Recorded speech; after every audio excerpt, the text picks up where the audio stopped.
Hi, everyone, and welcome to yet another special Talking Insomnia episode. We have is it Romi? Did I say that right? It's Romy. Yes, yes, Romi yes. with us. Welcome. Yeah. This episode is a little different because you're not one of our students or clients. You basically said on in the comment section, "Hey, I'll be willing to be a guest," and you said that you were not necessarily like quote unquote a success story, but you're things have gone easier for you, but you still have some questions. So that's kind of in my mind where we're at. But over to you. Tell us your story, and then we'll go from there. Yeah, of course. Thank you for having me, Daniel. I'm actually a part of the bedtime program right now, and I'm Oh, working with Coach Veronica, which is great. And I've read Set It and Forget It, so I'm a part of it, and I'm going through it. So I am a part of the crew. Otherwise, all right. So, I'd love to share my story, and I did reach out because I saw Nick's testimonial, which really kind of resonated with me. And by the way, shout out to everybody that did their part on sharing their story. It resonated, gave me hope, and made me feel so much better. So I want to say thank you to everybody that's come on to Talking Insomnia. But yeah, Nick's story was very close to it hit home, and I'll share why. So my troubles began, I would say, back in November of last year, and November 2022 didn't really start there. But what happened was I got my first bout of anxiety, I would say. I was with my boss, and he kind of offered me a new position, but he didn't offer it. He kind of told me, "Hey, we think you're the right person for this, and starting in January, you're going to be in role." And I wasn't given the opportunity to say yes or no. It was just kind of like tapped, right? And in that moment, I had like a little sense of anxiety, and I was like, "Oh my god, I don't know if I want this or not." But it was fine. It was the final quarter of work, and we have a very busy schedule in what we were doing, especially during the holiday quarter. So I went on through work. I was sleeping fine. I did my thing. And come January, I said in the beginning of the year, I said, "Hey, I want to take off, 5, 6 days from work, kind of just relax a little bit, gather myself before I start the new position." For the record, the position that I was moving into was not drastically different than what I do. It's a minor shift. So, kind of what followed was self inflicted. And I think I'm the reason for where I am today. Um, but it's not that big of a deal. So, January comes around, I take my time off, and I'm sleeping fine still. I'm doing okay. And then I started to see a little bit of fragmented sleep near the end of January. And in full transparency, and I hope you don't mind me sharing this, Daniel, as Nick had said before, I partake in. I used to partake in marijuana. I live in a country where it's legal, and it helps take the edge off, and it's just something as a relaxant. I would do it at nighttime, so I was very used to doing that, and I still continued this, but it's never affected my sleep. In fact, it's always quote unquote helped with my sleep. But near the end of January, I started to notice like I was getting some fragmented sleep. Yes, the weather was very lousy and where I'm located, and it was winter. We didn't have a lot of sunlight. I have two little kids. I have a 2-year-old and a 6-year-old, and it was a lot on my plate to say the least. Plus the new position. So I started getting a little bit fragmented sleep, and my wife said to me, "Hey, why not tone down the marijuana intake?" And I said, "Yeah, it's not a bad idea. Maybe that's correlated, right?" So she said, instead of doing it, here and there, maybe just stick to it at nighttime a little bit. Might help. So I did, and sure enough, it kind of helped with the sleep. I'm not too sure. It was still fragmented and broken. But I didn't make a big deal out of it. I'm like, you know what? People go through sleepless nights or this kind of stuff all the time. It's just stress or whatever. It's fine. Not a big deal. And then somebody at work suggested, "Hey, if you're dealing with sleep issues, have you thought about melatonin?" And I was like, "Oh, yeah, I've never thought about melatonin. You can go to any store and buy melatonin." I had no idea about dosage. I had no idea about anything. And I saw a bottle that said 10 milligrams magnesium melatonin. It helps with sleep. Great. So I bought it. And I went back to my usual, routine. And at nighttime, I would smoke a little bit of marijuana, and then an hour before bed, I would take the magnesium melatonin chewable, and it would make me tired. And without thinking, I would just go to bed. Sure enough, I'd wake up the next morning a little groggy. I was like, I'm a little groggy. I don't know whatever. It's fine. And I went on with my day, worked fine, and it wasn't a big deal. And then I realized on the bottle it said, "Do not exceed 4 weeks, and if you do, please consult a doctor." And I said, "Okay, this might be something to consider. I'll stop. It's not a big deal. You know what? My sleep is regulated. I'll stop." End of February. As I stopped, Daniel, instantly the next day, boom, like sleep is just gone. I'm like, what's happening? And in this time, my job is going fine. I'm not fully, I feel like I was just kind of half in my job. And my daughter, my lovely 2-year old, kept playing, like any children, lots of content that's on repeat. And that created an earworm for me. And it created an earworm that was stuck in my head, not during the day, but when I would go to bed and it would just get stuck in my head. And I was like, this is a problem. I am not enjoying this. This is really taking like, oh, it's just miserable. And I'm waking up really upset. I'm tired. I'm not myself. I have a routine. I am a driven individual. I get things done. I'm like falling apart in front of my wife. I don't know what the heck is going on. So um, fast forward a little bit, I go to my doctor and I say, "Hey, look, my primary care doctor," and I say, "I'm not sleeping. Do you have any suggestions?" And he says, "Do you take supplements?" And I take usual supplements like vitamin C, vitamin D. I take a load of biotin and stuff like that. And he says, "Yeah, no, your D's fine and all that kind of stuff is fine." He's like, "I don't want to put you on pills." And he goes, "You're 35. I don't think that's a necessity." He's like, "Maybe you're going through a rough patch. However," he's like, "there's a new pill. If anything, I want you to try this." And I don't know if you've heard of this, Daniel. It's called Dayvigo. Yeah, I've heard Um, about it. you've heard about Dayvigo. Okay. So he says Dayvigo is more of like a hypnotic. It's not like a benzo. And he's like, "Try this. It's more true to being a sleeping pill. It doesn't have those adverse effects." And it was like 5 milligrams or something like that. So I said, "Okay, I'll give it a shot." And by the way, for the record, anybody that actually partakes in marijuana, you don't have REM sleep, which means you don't really have dreams. I haven't had dreams in years. And as I opened this pamphlet, it said one of the first symptoms, or rather side effects, of Dayvigo is nightmares. I'm already struggling with sleep. So I take this pill. I can't fall asleep in my bed. So I come out to the living room and I'm like, okay, I'll try to rest here. We'll see what happens. Fine. And I fall asleep. I fall asleep for maybe 2, 3 hours and I wake up with my chest pounding. Like it is about to rip through my heart. I had the worst nightmare. I run to the bedroom, I lay down, have some broken sleep, whatever, I sleep. I take it the next 2 nights, doesn't really work at all. And I'm like, okay, now I have something else that's happening. Some other problem is starting to cause this issue. So I stop it. Now, my father, who's a pharmacist, he's always been a pharmacist. He's in medicine. He doesn't actually promote medication a lot. He's very much holistic. And for the first time, I had a very candid conversation with my father. I said, I'm dreadful. I'm tired. I can't be the husband. I can't be the employee that I am. I'm not myself." And he says, "I think you're dealing with some form of anxiety and you don't know it. Stress or anxiety is causing this." And I said, "Maybe." So he says, "Why don't you think about taking some Xanax?" And I said, "Oh man, I don't take medication. I'm very void of that stuff." He said, "Just one night, take 0.5 milligram and see how it plays out." I said, "Okay, fine." I'm so desperate at this point. I said, "Okay, we'll take it." And I take it and I go to bed, toss and turn a little bit, but I guess I pass out. My wife comes to me the next morning. She gently wakes me up. She says, "Are you okay?" I'm like, "Yeah, I'm sorry. Like, what time is it? 7?" Or she goes, "No, it's 10:30." And I'm like, 10:30? What are you talking about? And I guess to your point, that sleep drive was there. And I was just so exhausted that my body just slept. And I was like, okay, that shouldn't happen. And I still, from half a pill, 0.5 milligrams, I was like, I'm not a fan of this. A few more nights of terrible sleep. My dad says, "I don't think you should take the Xanax." He goes, "You know what? Maybe try lorazepam." So, just a quick background: 7, 8 years ago, I dealt with a little bit of anxiety. It was a health scare. Once I got the answer, it was out the window. But during that time, I didn't sleep very well. My doctor gave me lorazepam. I used it one night. I had a horrible day the next day, and I never took it again.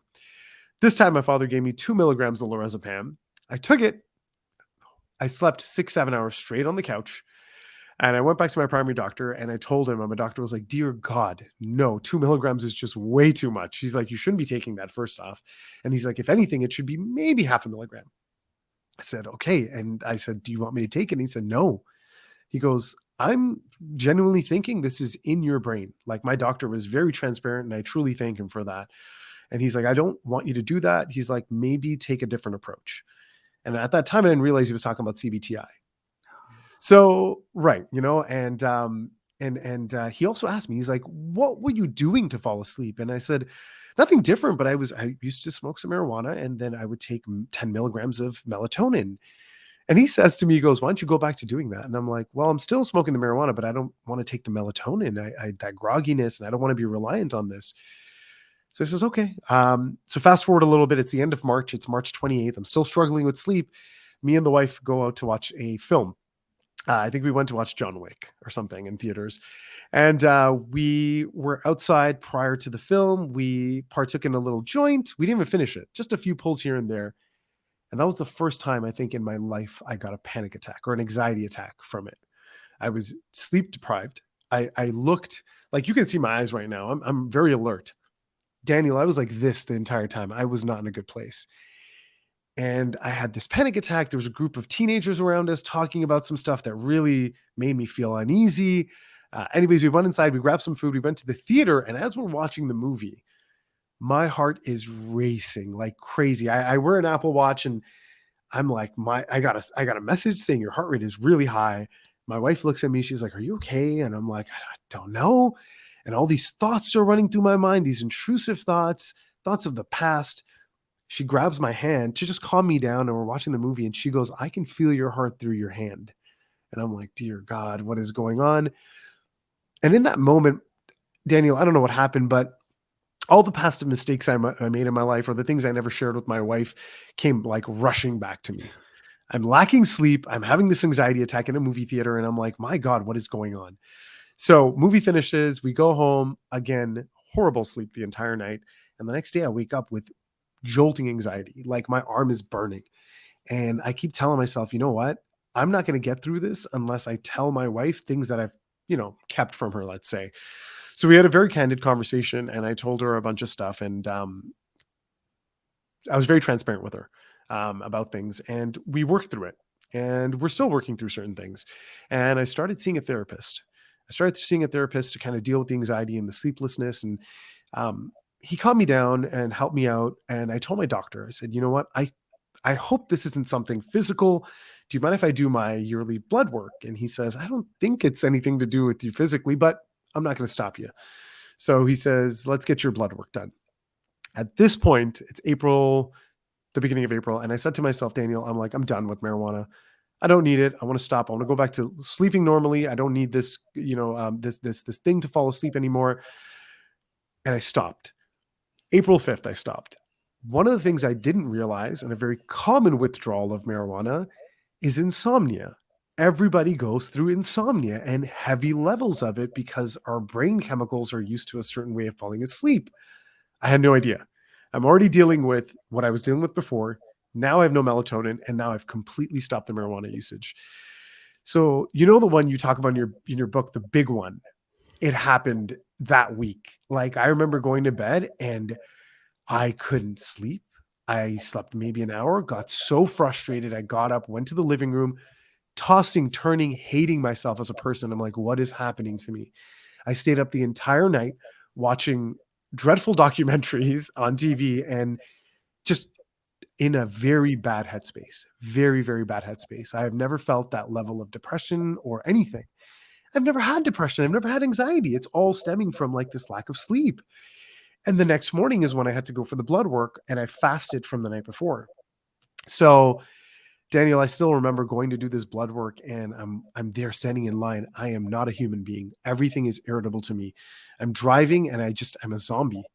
And I drive there. I get the blood work taken. The woman that's taking my blood work, she goes, "Honey, are you okay?" And I said, I'm not. I'm not sleeping." And Daniel, you made a great point in your book. We become these people that talk about sleep. That personality type. I'm a personality A. I'm a perfectionist at everything I do. And thanks to you, I realized that I'm so one-tracked and one-minded. I was so focused, hyper-focused on this. I didn't have to tell her I wasn't sleeping. I told her, I'm like, "I'm not sleeping. I'm horrible. I'm here doing a blood work because of that." And of course, she leans with, "Oh my God, you're a young man. You should be sleeping. If you don't sleep 8 hours." Yeah. Yeah. She's like, this is horrible. Your blood pressure is going to go up, your heart rate, all this stuff. And she says, "You know what you need to do?" She says, you need to drink a big glass of warm milk and take a walk before you go to bed." And I go, "Okay, here we go. This is the start of me trying everything under the sun." And by the way, I started going back to the gym 3 weeks prior to, because my friend, who's a close friend of mine, said, maybe you need to work the body out.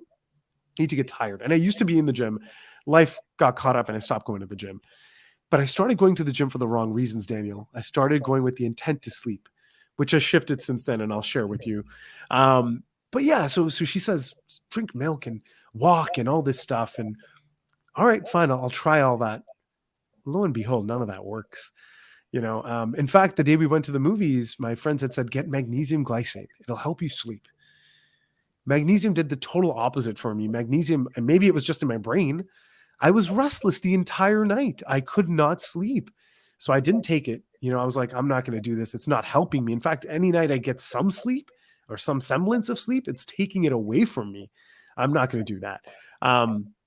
So I was like, okay, fine. That's okay. I stopped with the milk. I still started doing the walks, and I did everything I could every day. I'm doing 4 or 5 kilometers of walking, going to the gym, sweating myself to death. It's not helping. None of that is helping. It's not doing anything. And then at that point, I'm telling myself, you know what? It's the withdrawal from the marijuana. This is common. Everybody goes through this insomnia part. It's going to happen. The anxiety is there. The mild depression is there. All these other things. But the anxiety goes away. The depression starts to taper off. I'm okay. And my friends that have stopped marijuana, they're like, these things happen and they taper away. You'll be fine. 2 weeks goes by and I'm dreadful. Insomnia is still bad after I've stopped. So we're like a month and a half, 2 months in this, and I'm still just dreading it. I go back to my doctor. I say, Doc, I'm on a thin rope right now. I don't know what to do. I haven't gone to work today. I'm dreadful at home. I tried to nap and I can't nap. By the way, Daniel, every time my wife is like, take a nap with your daughter. It's napping with intent now that I realize that I couldn't sleep. Obviously not, because even if I'm tired, I'm trying to put myself to sleep. So it wasn't working. Go to my doctor and he says, I don't want to put you in benzos, period. I'm not going to do it. And I go, okay. He goes, have you tried CBT? And I'm like, actually, I have a new therapist and we're implementing elements of CBT now. Okay. And he says, good. He goes, but I want to give you something so you can sleep. I said, do you have any suggestions? And he goes, okay, I do. 0.25 milligrams of trazodone. Let's try trazodone. Okay. I've seen your talks with other people. And of course, so many people have gone on trazodone. And he says, I want you to take it tonight, but I'm going to get you in touch with a sleep doctor, not just for sleep apnea, but he specializes in understanding brain chemistry and stuff like that. I said, okay. That night I went home, Daniel. I'm terrified of pills. I'm not that guy. I didn't take the trazodone.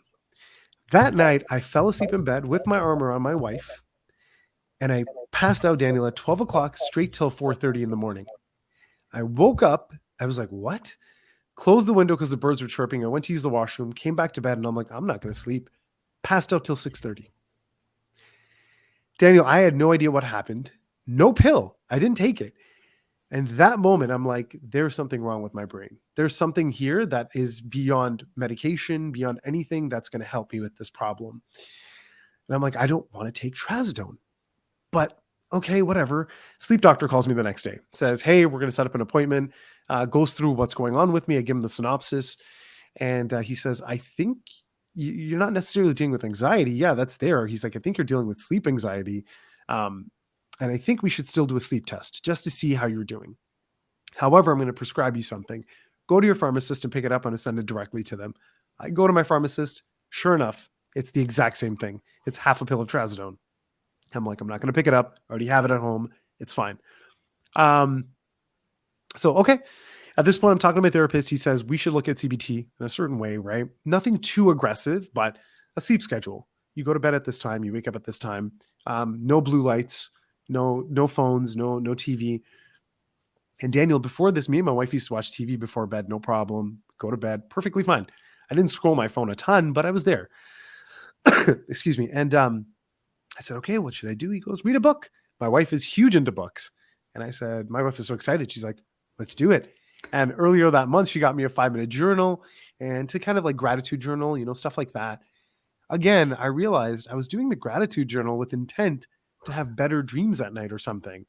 It was so bad. I didn't realize these things till I discovered you. So thank you. And, I got a book and I read the book at night, an hour and a half before bed. Sure, the book would get me tired. I would be sleepy. I'm yawning. I'm exhausted. And the book's great. It's not overly exhilarating, so I don't want to stay up. And I go to bed. And guess what? I'm still struggling to fall asleep. And even if I fall asleep, it's broken. I wake up after a little bit. Did I sleep? Did I not? I have dreams here and there, but it's not regulated. It's just a mess. And I'm like, okay, I guess this is life. What am I going to do? I'm following CBT, and my therapist is like, again, if you don't sleep in 15 minutes, wake up, go to the living room, read a book, or write down your thoughts. So I write down my thoughts, intrusive thoughts, the earworms, all the things that have been bugging me. He says, write it out, say it out loud, rip it up, and throw it out. Okay, I do it. Come back to bed when I'm tired. Guess what? They come right back. They don't really go anywhere. I'm like, this isn't working, man. And I'm hopeless at this point. I'm like, okay. Then I start taking the trazodone on and off a few days here and there. But Daniel, it doesn't do anything for me. The sleep is exactly the same. It doesn't change my sleep. If anything, it sedates me a little bit more. But I'm still broken sleep. Like my sleep is still completely broken. I'm waking up in the middle of the night. I go to use the washroom 3-4 times. I never used to do that. That's so odd. Okay, fast forward a little bit. I'm still following CBT. We have a trip to Miami, just me and the wife. She says, maybe we should cancel. And I said, you know what? No, I'm not canceling this trip because I'm having difficulty sleeping. Like, it's enough. We need to just, like, we have a spark in our marriage. Let's go have a good time. Let's enjoy. I go to a city for partying and I'm not even sleeping. It's terrible. So we go to Miami, and I told myself, we get there, I'm going to do trazodone for a week to get the sleep. I'm going to do it so I can sleep. We're in Miami. Every night we went to bed exactly the same time we'd go to bed here. So I didn't break any rules, which also kind of sucked. I'm on vacation. I'm still in intent of let's follow the schedule. Let's follow the routine and all this. Go to bed. Same thing the entire week I'm in Miami. The difference, right? The difference is I'm starting to think in my head, I'm like, if this is who I am, I don't care. Like, I'm going to enjoy my time when I wake up, and not for my sake, but for my wife. I don't want to ruin her trip. And she's been my rock. She's been everything to me this entire time. And by the way, Daniel, I just want to say, before all of this happened, she said to me in the beginning, don't change your routine. Do exactly what you're doing the same way. She's like, you're too focused on sleep. I didn't listen to her. I was like, what do you know? I need an authoritarian figure to tell me something like that. And my God, she was so right. And I changed everything. So I would eat 3 hours before bed. I would drink. Like, I was just a mess. So Miami happens, and we come back. And during this entire period, Daniel, as I mentioned before, my eyes are this sense of grogginess. These few months, they've been like this. They've just been like, I'm tired. I don't want to be happy. I'm not happy. I'm exhausted. And everybody I see, I talk to them about my sleeplessness. It's something, in fact, April 22nd, before our vacation and everything, it was my wife and my son's birthday in one day. The night before that, I went to bed. I'm not going to sleep. I know it. Unless I somebody wrote online, take time release melatonin and you will sleep throughout the night. I can see you're laughing. The entire night I was restless, and all it did was make me tired and restless. I didn't sleep at all. The next day when I went to the parties and everything, I talked to all of my friends about me not sleeping. And it was horrible. It was horrible. My friend was like, all you're focused on is sleep. You're not enjoying your wife's birthday or your kid's birthday. I felt like such a bad person, Daniel. I felt like a horrible person. I'm like, I'm letting my family down. This is so bad. So we come back from Miami nonetheless. And this is mid-May, May 12th. Excuse me. And Sleep Clinic calls. And they're like, hey, we have your results. I'm like, all right, tell me. Because I know I didn't sleep. I definitely, you slept 5.5 hours to 6 hours. I was like, what? They're like, yeah, you did. They had all the wires connected and it's so uncomfortable. They have the thing up your nose. And I'm like, no way. They're like, yeah, you did. You fell asleep in the first 3 minutes, actually. Stage 1, light sleep. What? Yeah. In fact, you woke up 17 times, but you didn't know. And that's common, they said. You were just unaware. I said, what the hell? Okay. You went to the bathroom 3 times. I'm like, I remember that. They're like, yeah, but you went from 10:30 to about 5 a.m. They're like, did you take the trazodone? I'm like, I didn't. I'm like, okay, what is going on with me? So the doctor says for the next 2 weeks, take trazodone straight. Sorry. Every night for 2 weeks to regulate your sleep, please. And then don't worry about it after. I talked to my wife. She says, I think you should just do it to get that sleep you need. I said, all right, fine, let's do it. I was so hesitant. And then I did it. And as I did it, as I'm going through this process, I find you and I find your sleep coach school, thanks to Reddit. By the way, the Reddit can be a great place, also a scary place. You know, I'm looking at things every day for insomnia related to insomnia or marijuana withdrawal. So many terrible things coming from it, but so many good things. And in that time, right before finding you, one morning I woke up and I had a call with a friend of mine, and I host a podcast like you too, and it's a nerd podcast, and we're talking about season 2. And in this call, Daniel, I distinctly remember we're doing the same thing virtually, and something triggered, and the droopy eyes went away. They just like, I was like happy. I was like, what just happened? Then work calls happened. Everything happened with work, and it was normal. It's like, this is weird. I haven't even discovered you at this point. And then I'm like, there's something different here. I still suck at sleeping, but something's changed. And then I find your podcast, and I'm going to the gym and I'm listening to your podcast. Natto. I'm listening to these things, and very quickly, I realized one thing that resonated with me was fear is the problem. The symptom is insomnia, right? So, sorry. And that hit me because there were nights, Daniel, I would go to bed or I would go to my bedroom, and I'd become so used to bed is for intimacy and sleep. Don't even look at it. Daniel, I would walk to my bedroom. I would avoid my side of the bed. The CBT thing like put me in a panic state. And that day I said to myself, I'm just going to go into my bed. I'm going to lay down. I'm just going to lay down and chill. And I laid down. I didn't care. My kids came. We played on the bed. We like wrestled, and it was great. And in that moment, I was like, I'm not afraid of the bed anymore. Like, I'm just not like, I'm not scared of you. You're my bed. I used to have a great time enjoying my life here. What the heck happened to me, right? And my wife looks at me. She goes, I told you.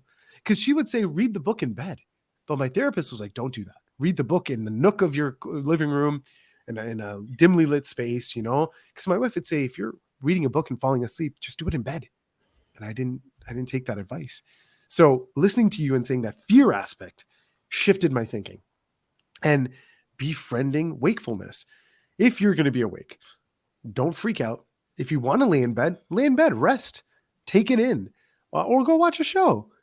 Play video games. Veronica helped me a lot with that. She was like, if you want to watch YouTube, watch YouTube. If you want to play a video game, play a video game. Whatever it takes for you to realize that there's nothing to be afraid of. And it really started resonating. Within the first week of listening to you, Daniel, and listening to these people's stories that they share with you from Talking Insomnia, this past week and a half, I kid you not, I go to bed, it takes me a bit to fall asleep, even though I'm tired, but I sleep straight to the morning. 6 o'clock, 6:30. One day I slept till 7:30. And I have a regulated time window and everything. But I'm sharing these successes with Veronica as well. And it's been like eye-opening. And I've already had speed bumps, by the way. I had speed bumps on Monday, and I had a speed bump last night. I'll tell you transparently. Monday night, Sunday went to bed great. Monday night, I went to bed fine. I was tired, but I had a golfing event the next day from work and a dinner, and I didn't even think about it, but I guess subconsciously maybe it was there. Tossed and turned, had a dream, but I felt like I didn't sleep all night. Still woke up, went to the gym, did my thing, didn't care, went about the entire day, went to golfing, had a blast.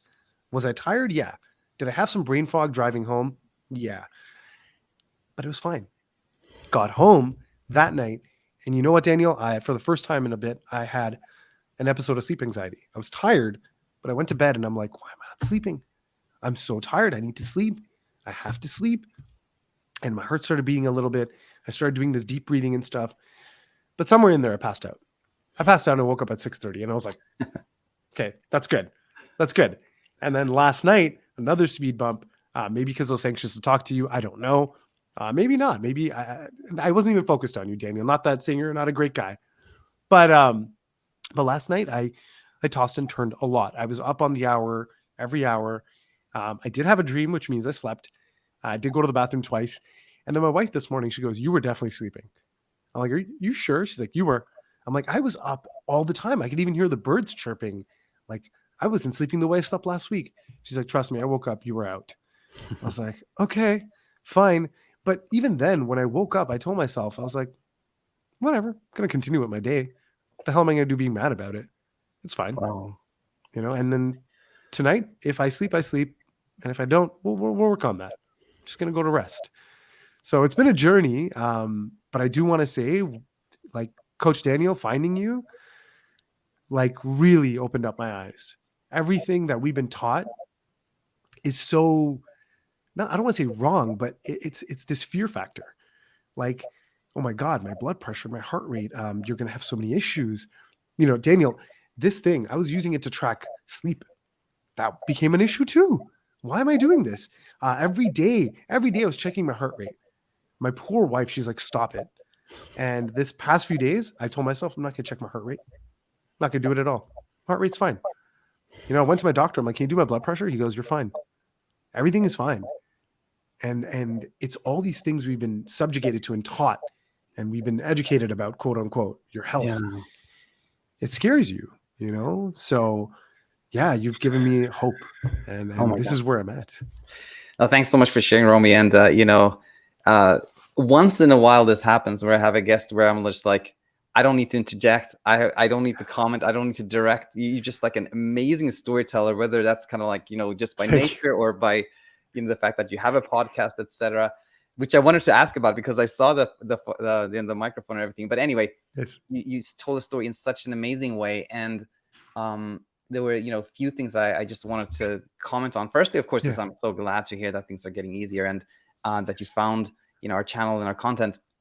But also, like what you're describing in the last few weeks here is so wonderful because when somebody tells me, "Hey, Daniel, like I slept 7 hours," then I'm like, "That's nice. That means you were less scared and like you're doing some inner work, and that's a nice thing." But when somebody tells me that, there's also that can be tricky too, because there can be this element of performance anxiety, and like they're celebrating that they slept, and they're like, "Oh, well, now I'm going to do it again," But what makes me really excited and happy and encouraged is when somebody tells me, "I didn't sleep that much and I was kind of anxious, but then I didn't react much to it. I had a nice day," because that takes you in the opposite direction. Then it means like this okayness with not sleeping, okayness with being anxious, which leads again in the opposite direction of performance anxiety. It doesn't become like, "Oh, I have to do it again," but it becomes like, "I don't really have to do anything in particular."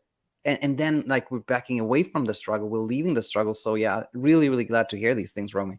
Yeah. No, you're absolutely right. The less I focus on it, which again, my wife had said, I wish I listened to her. The more I'd just be able to sleep, right? Like it's just, you're right. There's this performance anxiety piece. And funny enough, these last few nights, we started watching like silly Adam Sandler and Rob Schneider films, laughing before we go to bed. And yeah, like the difficulty I have falling asleep is interesting. I still struggle with that, right? But somewhere in between there, I do this focused breathing and I do pass out sometimes. But if I don't, I've come to the place of saying, I'm just going to lay here. It's fine. I'll get through tomorrow. And I need to go back to thinking, Daniel, it'll happen on its own. The gas and brake model makes complete sense. You cannot regulate your sleep. It's going to come.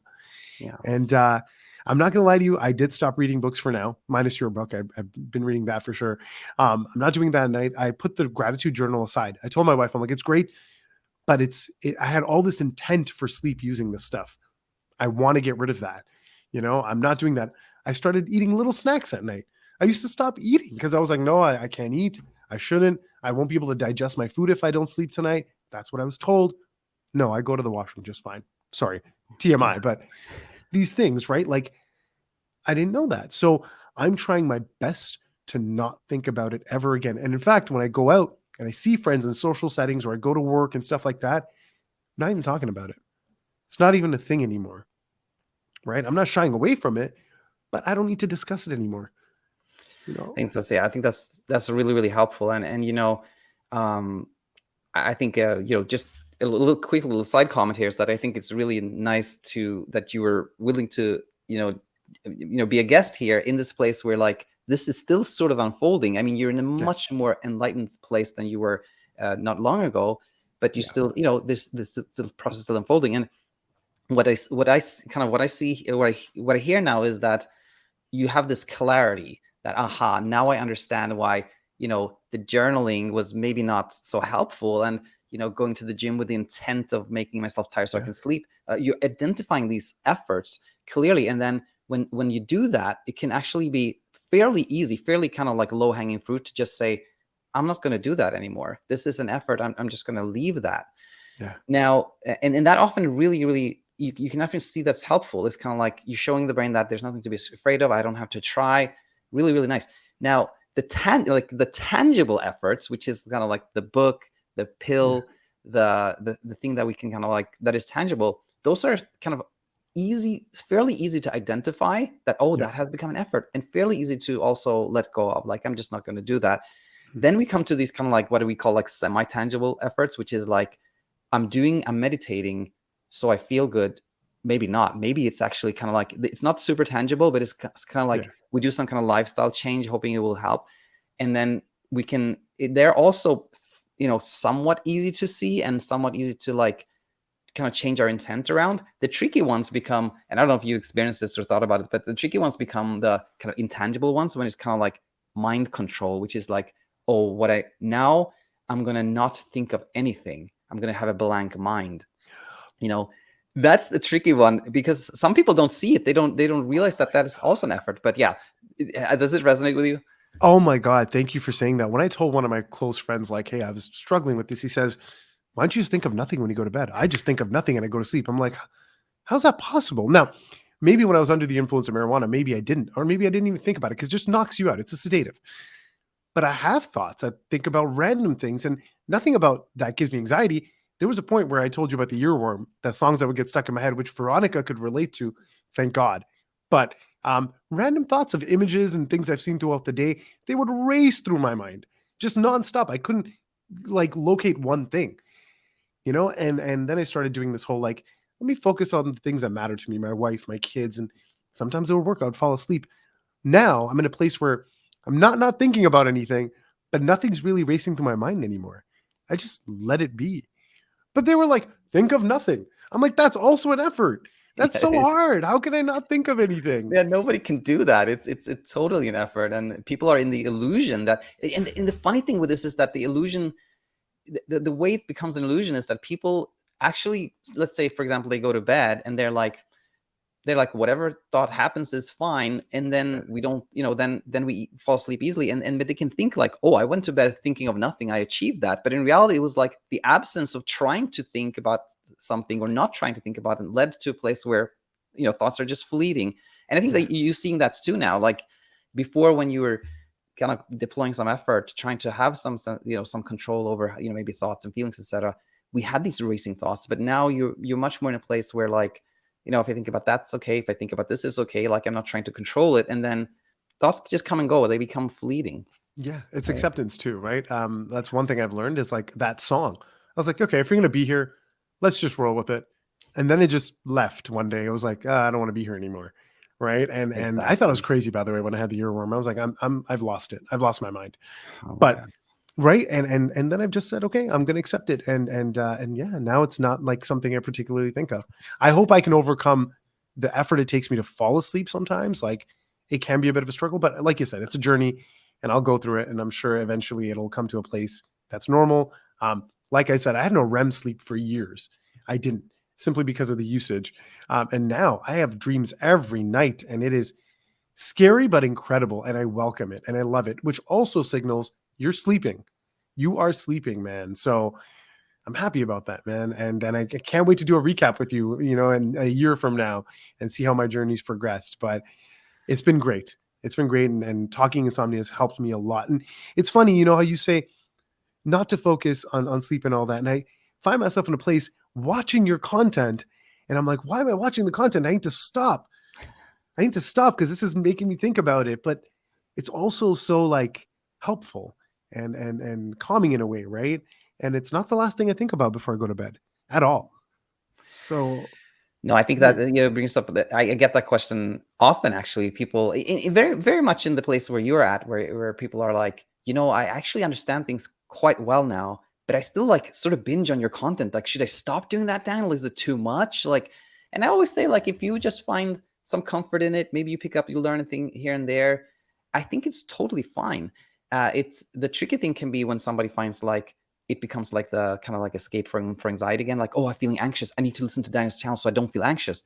That's a yeah, little tricky. And but that we kind of sense that when it doesn't feel like, oh, I want to listen because it feels nice, but like I gotta listen so I don't feel anxious. That's a little tricky. That can be an invitation to like, yeah, maybe then it's not so helpful to listen. But generally yeah. speaking, if it feels nice, just comforting, you learn a little bit here, I think it's totally fine. And what happens is eventually you lose interest because things are getting easier, you're sleeping easier, Yeah. you just naturally lose interest, and then you just tune in here and there, something like that.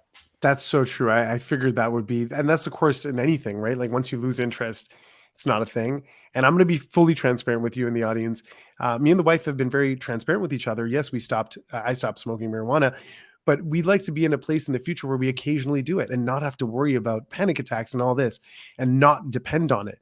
And I want to get to a place where, sorry, Daniel, I don't have to go back to your content because it's not something I'm thinking about. So hopefully that does come to fruition, and I'm looking forward to it, man. But I can tell you, your content has helped me sleep so much better lately, and I'm in such a better headspace. Like after this, I'm gonna go and work, and I've been working since the morning, and I haven't been running on that much sleep, but it's okay. We'll figure it out. We'll be all right.